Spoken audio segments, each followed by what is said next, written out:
The Isaiah Factor Uncensored starts right now. Welcome and thank you for joining us here on The Factor Uncensored tonight. Fear can create some of the wildest things we use as talking points in our lives, but some are calling a theory from Louisiana Senator John Kennedy wild as hell. He recently voiced his concerns about a batch of frozen shrimp that were recalled due to concerns it could be radioactive. We know that is in fact a real concern. We reported on the concern for contamination 2 weeks ago. But here's where things take a super weird turn. The senator suggested those who ate the seafood would look like a creature from the movie Alien. If you know, like I do, they're called xenomorphs.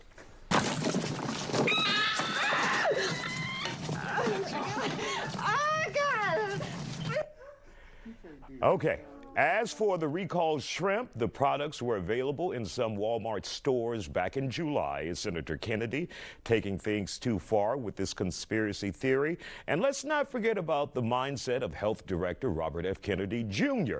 and the vaccine conspiracies. Joining us to talk about it, Blame the Comic, community activist Eugene Howard, and Orlando Sanchez, the founder of Texas Latino Conservatives. Welcome to The Factor Uncensored, gentlemen. Thank you. Orlando, are there some things coming from your party that even you can't go with? Yeah. Or are you fine with this?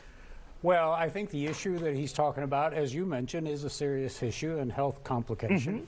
But the senator has also been known to perform theatrics in the Senate, so it may have been a slow day, and he decided to show the the horror portion of the movie. Now, I will say he actually is being a good senator because at the end of the day, Louisiana imports a ton of seafood into this country, so he's protecting the Louisiana seafood industry against foreign importers. And those shrimps that are in question came from another country. Indonesia. Absolutely. All right, Eugene, your take on this, your thoughts about this? I mean, I've been laughing since the xenomorph jumped out the stomach on the pre-show screen, but it's kind of rather hilarious because this party wants to talk about anything but Epstein. I mean, it's anything. You said it was a slow day. I don't think it's very slow. You had a lot of things going on Capitol Hill. You have a lot of things that's going on with people not being able to afford groceries. If you want to talk about Louisiana, they have their high crime rates since they want to send military in everywhere. So instead of talking about real issues or about real health care, not the fact that your party or that party has gutted health care, they want to talk about things that aren't real. Instead of talking about the real list of Epstein or the real issues that Americans are facing. So if the Republican Party wants to still, keep on talking about make-believe movies, go right ahead. This is the same party that said they're eating the dogs. So don't forget, this isn't a far stretch. I mean, do y'all believe it? I mean, when's the last time you had some shrimp, man? Is something going to jump out your stomach while I'm sitting here? I'm lamenting the fact I can't have my Louisiana gumbo, but let me tell you, the real issue is a real health issue. It was brought up by NOAA, making inspections to the National Oceanic and Atmospheric Administration that detected the cerium-137. Well, you bring that up, so why would this party and this administration cut these very same programs that could kind of catch these issues before you maybe put radioactive shrimp on the shelf? We've known these government, don't forget about Doge. I know Elon and you boys ain't cool no more, but don't forget you boys cut everybody. You cut every agency. You talking about OSHA, you talking about weather, you talking about food, you talking about the CDC. Our great host talked about RFK. Junior, do we really need to talk about those issues? So again, I mean, we can deflect, but guys, can we really talk about the issues that are affecting Americans and stop talking about xenomorph shrimp? All right, let's hear from you, Blaine. Listen, I think nobody does anything for nothing. There's always a reason why. Louisiana is a big importer of shrimp and seafood and things of that nature. I would think that this senator may have a dog in the fight. Maybe some of his big contributors may have something in the food industry with shrimp that, let's get Indonesia out the picture and let's start importing some of these shrimp locally who might fund his campaign or things of that nature. And, he said that some of these people might grow a third ear. That sound like better listeners to me, you know what I mean? And not only that some of these people might start looking like aliens. Hey, I know some people without their wig and makeup and without a do-rag look just like that, so I think we already here. You understand what I'm saying?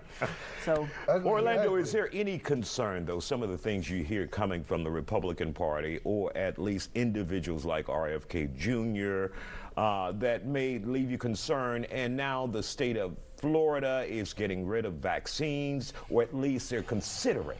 There's no solid plan yet on the table, but they're considering getting rid of vaccines. Are there any concerns for you as a citizen of America that we may be going too far? Yeah, and Isaiah, you know, the extremes on either side are not good. A huge swath of the American public depends on the FDA, the National Institute of Health, for advice on vaccines. But there is a total list of potential 78 vaccines that children from birth to 18 years of age could get. And so I think that what they're saying, and a lot of this started during COVID. I think Fauci did a grave injustice to the medical community and the scientific community by getting too involved in politics. Right or wrong, I think the public has lost a little trust in the FDA and the National Institute of Health and Sciences. But yes, there is some harm to the public if they can't rely on a reliable source of scientific data to make determinations about their health. All right, Eugene, as a country, can we recover from this era that we're seeing now? I mean, I come on the show all the time and I say the sun comes up tomorrow, but damn, this seems like a long night, man. It's just like, I hope for the best. I hope that we can live up to the greatest ideals of our country, that we are all created equal and we can have liberty and justice for all. And that includes happiness. But if we can't rely on science, if we have people in power that don't believe in science, that don't believe in vaccines, that are willing to put contaminated food out because maybe they get a back-end deal, we can't recover. America, we need to come together, seriously come together and do what's best for our children. You know, all of us are going to be gone pretty soon. If you think about it like that, what world are we leaving behind for our kids and our grandchildren? All right, and really quick, Blame, as a comedian, I'm sure you want the material to keep coming, right? Well, what I can and we say, have 30 seconds. What I can say, man, when I was coming up school, like he said, that was less than like 10 vaccines that you had to take from when I was coming up. Now I have children, it's more than 72. But, you know, I would, implore all adults to, do your research, do your homework, you know what I mean? Sign your waivers if you need to sign your waivers, because at the end of the day, there's no repercussions from the industry if anybody get vaccine injured. So, you know what I mean? All right, gentlemen, thank you for joining us here on The Factor Uncensored.